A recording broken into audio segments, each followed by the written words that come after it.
قرآن میں اللہ تعالیٰ کا ارشاد ہے وَإِذَا جَاءَهُمْ أَمْرٌ مِّنَ الْأَمْنِ أَوِ الْخَوْفِ أَذَاعُوا بِهِ، جب بھی ان کو امن یا خوف کی کوئی خبر آتی ہے بلا تصدیق آگے پھیلا دیتے ہیں. وَلَوْ رَدُّوهُ إِلَى الرَّسُولِ وَإِلَىٰ أُولِي الْأَمْرِ مِنْهُمْ، اگر یہ محمد صلی اللہ علیہ وسلم کی طرف لوٹاتے یا اولو الامر کی طرف لوٹاتے. اولو الامر کہتے ہیں حاکم کو بھی، اور کسی بھی معاملے میں جو اس فیلڈ کا ماہر ہوتا ہے اس پر بھی اولو الامر کا اطلاق ہوتا ہے، یعنی اس کے ماہرین کو لوٹا دیا کرتے. تو لَعَلِمَهُ الَّذِينَ يَسْتَنبِطُونَهُ مِنْهُمْ، وہ لوگ جو استنباط کی صلاحیت رکھتے ہیں وہ اس خبر کی حقیقت بتا دیتے ہیں. استنباط عربی میں کہتے ہیں کنویں سے پانی نکالنا نا، ڈول سے، تو خبر کی گہرائی میں گھس کے اس کی حقیقت کو نکالنا. سمجھ رہے ہیں؟ تو ہر قسم کی جو خبر ہے جو بھی اہم ہو، تو اس آیت سے ہمیں پتہ چلتا ہے کہ کچھ لوگ ایسے ہوتے ہیں جو گہرائی میں گھس کے اس کی حقیقت عوام کے سامنے لا کے رکھ دیتے ہیں، اور کچھ ہوتے ہیں جو اوپر سے غور کرتے ہیں اور اس کی حقیقت تک نہیں پہنچتے. اسی آیت سے علماء نے استدلال کیا مجتہدین کے بارے میں بھی، کہ حدیث بھی ایک خبر ہے نا بھائی. جب نبی صلی اللہ علیہ وسلم کی کوئی بات ہم تک پہنچتی ہے تو وہ خبر ہے. تو فرمایا اس خبر کے ماہرین کون ہوتے ہیں؟ مجتہدین. تو عوام کو چاہیے جب اس کے پاس کوئی ایسی حدیث ہے جو مسائل کے باب میں ہے تو خود سے اس کی تشریح نہ کرے، بلکہ اس کو لوٹائے اولو الامر کی طرف، مجتہدین اور علماء کی طرف. تو علماء کیا کریں گے؟ لَعَلِمَهُ الَّذِينَ يَسْتَنبِطُونَهُ مِنْهُمْ، جن میں استنباط کی صلاحیت ہے نا، وہ اس کی حقیقت جان کر آپ کو بتا دیں گے کہ اس حدیث کا حقیقت میں مطلب ہے کیا. سمجھ میں آ رہی ہے بات کہ نہیں آ رہی ہے؟ ورنہ تو بہت ساری حدیثیں ہیں جن کا ظاہر کچھ ہے، حقیقی معنی کچھ اور ہے.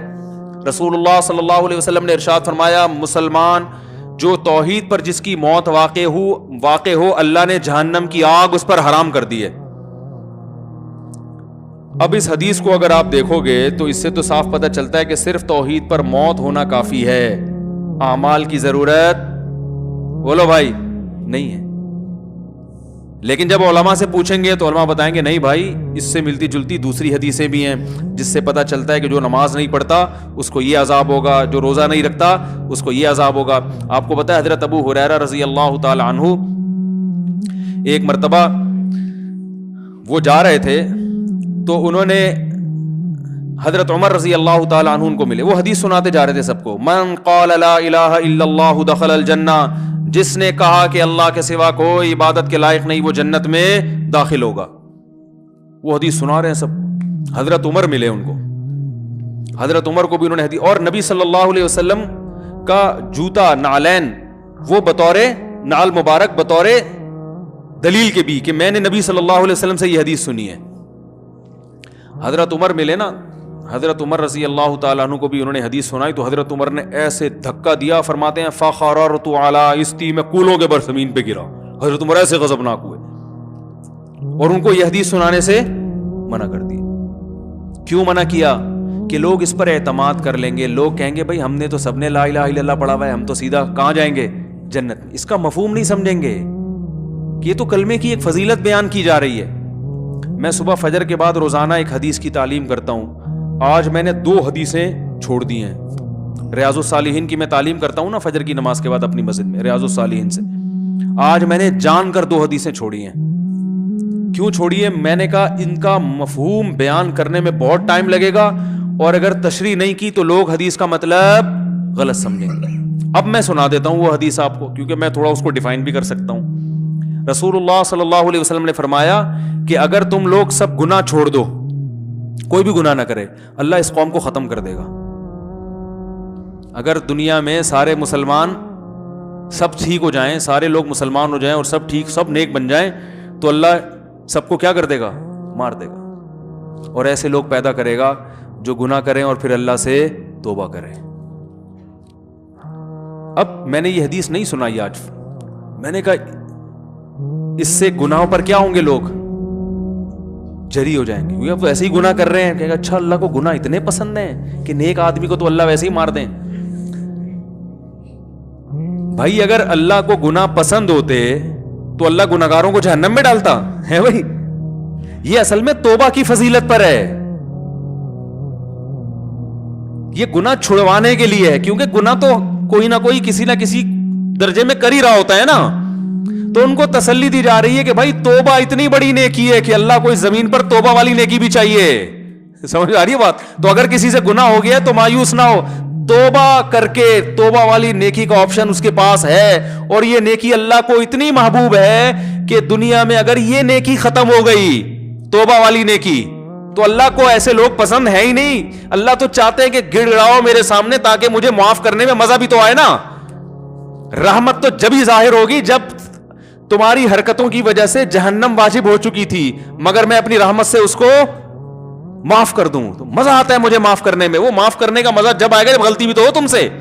غلطی نہیں ہو رہی, سارے نیک نیٹ کلین بولیں گے اللہ ہم تو اتنے اچھے تھے, ہمیں تو ایسی جنت میں بھیج. کیا خیال ہے بھائی؟ باپ رحم دل ہے. کیا مطلب؟ بیٹے سے غلطیاں ہوتی ہیں اگنور کرتا ہے, تب بیٹا تعریف کرے گا یار میرا ابا بہت اچھا ہے. اگر آپ صبح شام ابا ابا کرتے رہتے ہو, ہر وقت ابا کی خدمت میں, ابا کے پاؤں دبا رہے ہو, ابا کی شلوار استری کر رہے ہو, ابا کی قمیض استری کر رہے ہو, ابا کی پگڑی استری, اگر پگڑی پہنتے ہیں, آج کل کے ابا پگڑیاں کہاں پہنتے ہیں, تو پینٹ استری کی آپ نے ابا کی, سارا خیال ہر وقت ابا میرے ابا میرے ابا. تو ابا نے بھی آپ سے ذرا تمیز سے بات کر لی, میرا بیٹا بہت اچھا, تو آپ بولے کہ بھائی ہم بھی ابا کے ساتھ اتنے اچھے ہیں تو ابا بھی ہمارے ساتھ. ظاہر اچھا ہی, آج کل کون ابا کے ساتھ اچھا ہوتا ہے, تو میں جب اتنا اچھا ہوں تو ابا کا اتنا حق تو بنتا ہے کہ ہمیں بھی ابا اپریشیٹ کرے.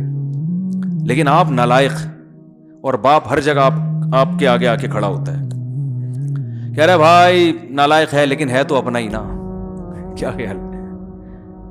پھر آپ میں اگر غیرت ہوگی تو آپ باپ سے محبت کرو گے, یار ابا نے میری بڑی بڑی غلطیوں کو معاف کیا, آج میں اگر اس اسٹیج پہ پہنچا ہوں تو میری غلطیوں پہ ابا نے پردہ بھی ڈالا ہے, مجھے لوگوں کے سامنے ذلیل بھی نہیں کیا. جب لوگوں کے ساتھ آتا ہوں تو تعریف کرتے ہیں میرا بڑا ہونہار بیٹا ہے, حالانکہ مجھے پتا ہے میں کیسا ہوں.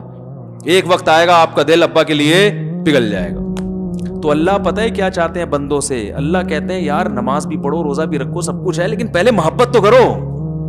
یہ خشک نمازیں نہیں چاہیے اللہ کو, یہ خشک روزے نہیں چاہیے. اللہ کو چاہیے اللہ کی محبت میں دھڑکنے والا دل.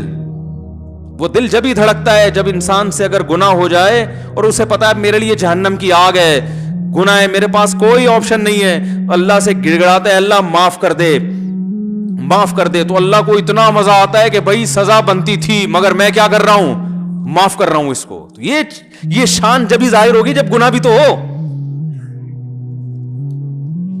کیسی پیاری حدیث ہے, رسول اللہ صلی اللہ علیہ وسلم نے فرمایا جب کسی بندے سے گناہ ہوتا ہے تو وہ آتا ہے توبہ کرنے کے لیے. یہ کل پڑھوں گا ریاض الصالحین, اگلا کل والا نمبر اس حدیث کا ہے.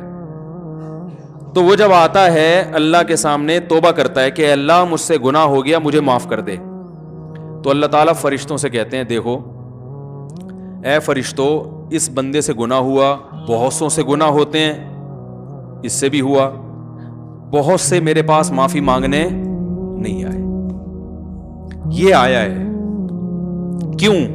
اس لیے کہ اس کو پتا ہے ان لہو ربن, اس کا ایک رب ہے جو اس گناہ پر اس کو سزا بھی دے سکتا ہے اور اس گناہ کو معاف بھی کر سکتا ہے. اس کو پتا ہے, یہ اس جذبے سے آ جائے, ورنہ یہ بھی نہ آتا تو کیا ہو جاتا, کوئی سزا تھوڑی ملتی ہے فوراً. بھائی گناہ پہ فوراً شرابی بھی گھوم رہے ہیں, کوئی فوراً سزا ملتی ہے؟ چور بھی گھوم رہے ہیں, ڈاکو بھی گھوم رہے ہیں, قاتل بھی گھوم رہے ہیں, ماں باپ کے نافرمان, بلکہ زیادہ ترقی کر رہے ہوتے ہیں. آدمی وہ فضائل ہی سنا رہا ہوتا ہے بیٹھ کے, ایسا ہی ہے نا. کیا خیال ہے بھائی؟ جان بنتی ہے نا زیادہ کھانے پینے سے, تو بہت سی دفعہ تو حلال سے ہی بن جاتی ہے, لیکن اکثر اوقات بھائی آپ دیکھ لو جنہوں نے ماشاءاللہ اللہ بچائے حرام کا پیسہ جنہوں نے کھایا ان کی صحت ہی الگ چہرے سے پتہ چل رہا ہوتا ہے ان کے. تو کتنے لوگ ہیں, اللہ تعالیٰ فرشتوں سے کتنے لوگ ہیں گناہ ہوتے ہیں, یا تو فوراً سزا مل رہی ہوتی نا, پھر تو سارے آ جاتے ہیں, سب کو پتا ہے اب سزا ملنے والی ہے, سب گرفتاریاں دے رہے ہوتے اللہ کے پاس آ کے, اللہ مار دے, اللہ سزا دے دے. لیکن اللہ کو دیکھا ہم میں سے کسی نے نہیں ہے, اور گناہ پہ دنیا میں کوئی سزا بھی نہیں مل رہی ہوتی, ٹھیک ہے نا. تو اللہ فرماتے ہیں اس کو پتا ہے کہ سزا میرا رب مجھے دے گا, وہ قدرت رکھتا ہے, اور اس سے بڑی بات یہ کہ معاف بھی وہی کر سکتا ہے. جرم اس کا کیا تو معافی بھی کس کے ہاتھ میں ہے؟ اس کے ہاتھ. لا ملجا ولا منجا منک الا الیک, حدیث میں دعا سکھائی ہے, اے اللہ تجھ سے بھاگنے کی جگہ بھی تیرے پاس ہی ہے. یعنی دیکھو کسی ڈاکو سے بچ کے بھاگو تو تھانے میں چلے جاؤ, علاقے کے ناظم کے پاس چلے جاؤ. لیکن اگر ڈاکو بہت طاقتور ہے تو آپ کو پتا ہے میں کہیں بھی بچ کے نہیں بھاگ سکتا, اب تو میرے لیے موت ہے. تو اللہ تعالیٰ تو اپنے بندوں پر مہربان ہے, لیکن اللہ تعالیٰ سزا بھی دیتا ہے. اس نے بتایا کہ میں نے قوم عاد قوم سمود کو تباہ کر دیا, فرعون کو دریا میں غرق کر دیا اور جہنم کی آگ بنائی اس نے.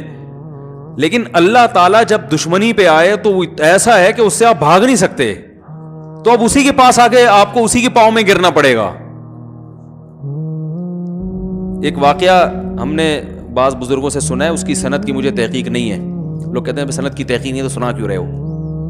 یہی بتانے کے لیے سنا رہے ہیں کہ جب سند کی تحقیق نہیں ہے تو یہ واقعہ اتنی اہمیت کا حامل نہیں ہے کہ اس کی تحقیق کی جائے. ہم اپنا ٹائم ان فضول چیزوں میں ضائع نہیں کرتے. یا کوئی فقہی مسئلہ ہو نا پھر تو ٹھیک ہے. یہ کہہ سکتے ہیں کہ جب سند کی تحقیق نہیں ہے تو یہ تو جھوٹا قصہ ہو گیا. جھوٹا اس لیے نہیں کہ بتا رہا ہوں کہ تحقیق نہیں ہے تو جھوٹا بھی ہو سکتا ہے. سمجھ میں آ رہی ہے بات؟ تو سب سوال پیدا ہوتا ہے جب یہ مستند نہیں ہے تو سنا کیوں رہے ہو؟ عبرت کے لیے, کیونکہ بعض فرضی واقعات بھی ہوتے ہیں لیکن ان کا مضمون درست ہوتا ہے, اس سے جو میسج جا رہا ہوتا ہے وہ میسج کیا ہوتا ہے؟ صحیح جا رہا ہوتا ہے, اس لیے سنایا جا رہا ہے. ہر چیز کا نا ایک پوری ڈیٹیل بتانی پڑتی ہے ورنہ کلپ آ جائے گا ایک. تو کہتے ہیں کہ حضرت موسیٰ علیہ السلام سے کسی نے پوچھا کہ یہ جو حوادث ہیں, حادثات ہیں, اگر یہ تیر ہوں اور چلانے والا اللہ ہو تو ان تیروں سے بچنا کیسے ممکن ہے؟ بھائی یہ تیر اللہ کے ہاتھ میں ہو, کمان اللہ کے ہاتھ میں ہو, اور یعنی وہ حوادث کی یہ تیر ہوں جو حوادث کی شکل میں ہم پر آ رہے ہوں, تو اس حادثات سے بچنا ممکن ہے؟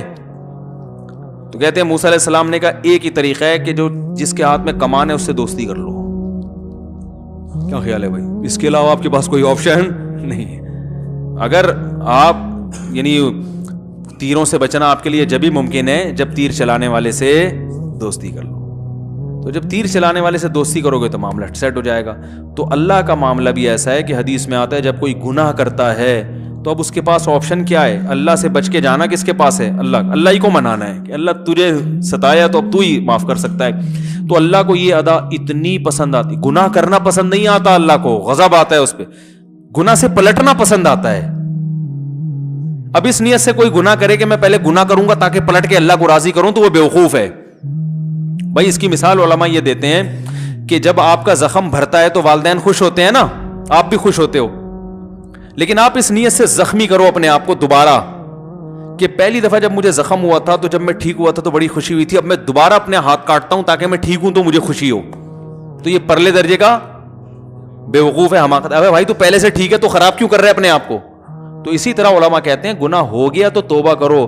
توبہ کی نیت سے گناہ کرنا یہ پرلے درجے کی حماقت اور بیوقوفی ہے. اس کے بہت نقصانات ہیں, وہ نقصانات کیا ہیں ایک الگ ٹاپک ہے. تو اللہ کو توبہ اتنی پسند, حدیث میں آتا ہے جب توبہ کرتے ہیں اللہ کہتے ہیں دیکھو اس کو پتا ہے کہ میں ہوں معاف کرنے والا, تو اللہ کیا کرتے ہیں؟ معاف کرتے ہیں. فرشتوں سے کہتے ہیں گواہ رہو. نبی نے فرمایا پھر دوبارہ اس سے غلطی ہو جاتی ہے.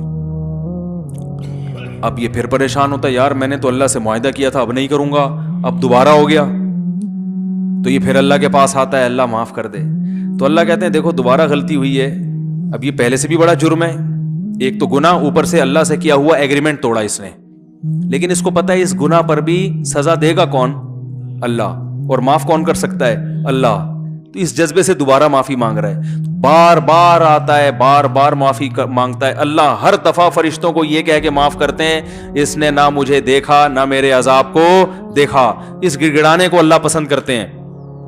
تو اس لیے حدیث میں آتا ہے سارے اگر نیک پرہیزگار بن جائیں اللہ سب کو ختم کرے گا, ایسے لوگ پیدا کرے گا جو غلطی کریں اور پھر اللہ سے توبہ کریں. اس کا مطلب یہ نہیں ہے کہ اب آپ غلطیاں, کیونکہ ہم میں سے ہر شخص بہت سی غلطیاں کر چکا ہے, اب آپ کو نئی غلطی جو ہے نا معاشرے میں جو ہے وہ اس کا تعارف کروانے کی ضرورت نہیں ہے.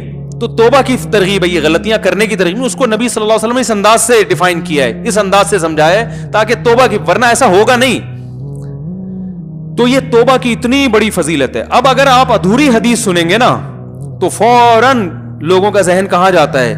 گناہ کی طرف, کہ یار گناہ کوئی اتنی بڑی چیز نہیں ہے. بھائی گناہ بہت بری چیز ہے, قتل پر کتنی شدید وعیدیں ہیں, نماز قضا کرنے پر. زنا اللہ کو اگر پسند ہوتا تو اللہ یہ کہتے کہ زانی کو چوک میں کھڑا کر کے 100 کوڑے مارو. اللہ تو ستار ہے نا, گناہوں پہ پردہ ڈالنے والا. لیکن زانی کا جرم گواہوں سے ثابت ہو گیا, اللہ کہتے ہیں نا نا نا نا, چوک پہ لا کے اس کو 100 کوڑے مارو, شادی شدہ تو سنسار کر دو, پتھروں سے مار کے ہلاک کر دو. اس سے پتہ چلتا ہے اللہ کو گناہ پہ ذرا بھی خوشی نہیں ہوتی, گناہ سے توبہ پہ خوشی ہوتی ہے اللہ تعالیٰ کو.